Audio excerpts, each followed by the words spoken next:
భారతదేశంలోని అన్ని వ్యవస్థలను అవినీతి జలగలా పట్టి పీడిస్తుంది. అవినీతికి పాల్పడుతూ లంచాలు తీసుకునే వారిని కటకటాల పాలు చేసేందుకు దేశవ్యాప్తంగా ఏసీబీ అధికారులు విశ్వ ప్రయత్నాలు చేస్తున్నారు. తాజాగా తెలంగాణలో ఏసీబీ అధికారులు దూకుడు పెంచారు. మారుమూల ప్రాంతం నుంచి ఫిర్యాదు అందినా నేరుగా అక్కడికి చేరుకొని అవినీతి అధికారులను రెడ్ హ్యాండెడ్ గా పట్టుకుంటున్నారు.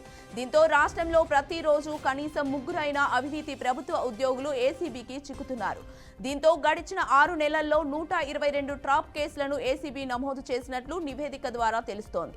గత సంవత్సరం మొత్తం 129 ట్రాప్ కేసులు నమోదు కాగా ఈ ఏడాది 6 నెలల్లోనే గతేడాది కంటే ఎక్కువ కేసులు నమోదు కావడం అందరినీ ఆశ్చర్యానికి గురిచేస్తోంది. ఈ ఏడాది లంచం తీసుకుంటూ అరెస్ట్ అయిన వారిలో 100 మందికి పైగా ప్రభుత్వ అధికారులు ఉన్నట్లు తెలుస్తోంది. దీంతో ప్రభుత్వ వ్యవస్థపై ప్రజలకు నమ్మకం పూర్తిగా పోయే ప్రమాదం ఉందని విశ్లేషకులు అసహనం వ్యక్తం చేస్తున్నారు.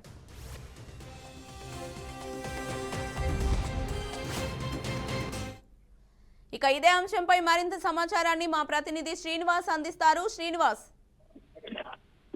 భారతదేశంలోని అన్ని వ్యవస్థల్లో కల్లా అవినీతి జలంగా పట్టిపీడిస్తున్నటువంటి అవినీతి శాఖ పూర్తి స్థాయిలోని ఒక్కసారిగా తెలంగాణలో దూకుడు పెంచిందని చెప్పుకోవచ్చు. ప్రతి వారు లంచానికి ఇదే పూర్తిగా పాలనా వ్యవస్థ అస్తవ్యస్తం అవుతుందనేదే ప్రభుత్వ ప్రధాన ఉద్దేశం.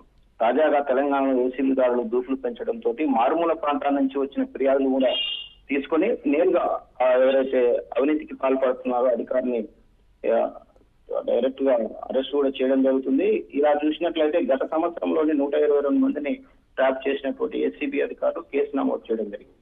6 నెలల్లోనే 129 కేసులు కూడా నమోదైనటువంటి పరిస్థితి. తెలంగాణలోని పెద్ద ఎత్తున అవినీతి ఆరోపణలు ఎదుర్కొంటున్నటువంటి అనేక మంది ప్రభుత్వ అధికారులు కూడా ఇలాంటి అవినీతికి పాల్పడుతున్నట్లు కూడా ఏసీబీ అధికారులు చెప్తున్న పరిస్థితి.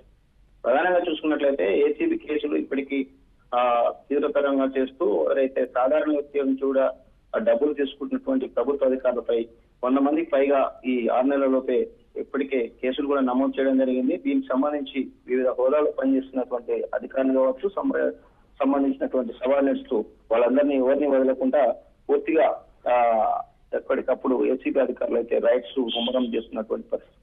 తెలంగాణలో గతంలో చూసిన కంటే ఈసారి ఈ సంవత్సరం 6 నెలల్లోనే పూర్తిగా పెద్ద ఎత్తున అవినీతికి పాల్పడుతున్నటువంటి అధికారులు కేసులు కూడా నమోదు చేయడం జరుగుతుంది. ఈసారి జరిగిన గత సంవత్సరం కన్నా పోల్చిన చూసినట్లయితే ఈ సంవత్సరం 6 నెలలకే గత సంవత్సరం టార్గెట్ గారికి ఎక్కువ కేసులు నమోదు చేస్తున్నటువంటి పరిస్థితి.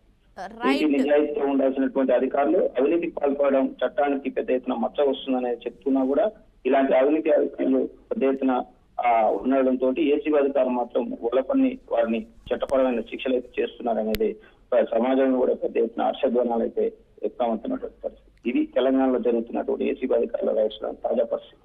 Right, thank you Srinivas.